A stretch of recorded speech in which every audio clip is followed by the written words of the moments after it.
Did you know that the Mongol Empire of the 13th and 14th centuries was the largest contiguous empire in history? Yes, indeed.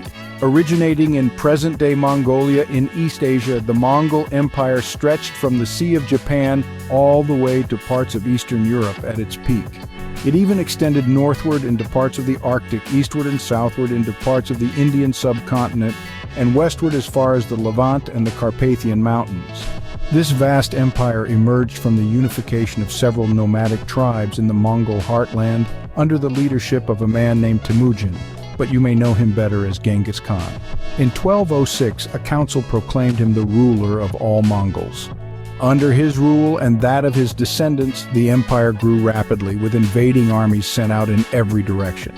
This transcontinental empire connected the East with the West and the Pacific to the Mediterranean in an enforced Pax Mongolica, allowing an unprecedented exchange of trade, technologies, commodities, and ideologies across Eurasia. However, the empire began to unravel due to wars over succession.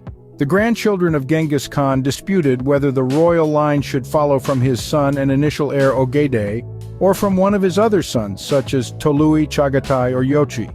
The Toluids eventually prevailed after a bloody purge of Ogedaid and Chagataid factions, but disputes continued among the descendants of Tolui.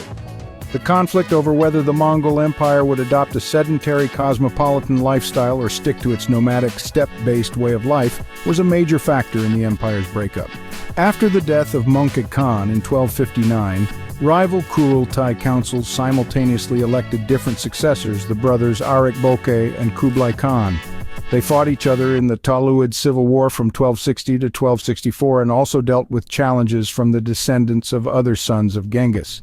Kublai successfully took power, but war ensued as he sought unsuccessfully to regain control of the Chagataid and Ogedeid families.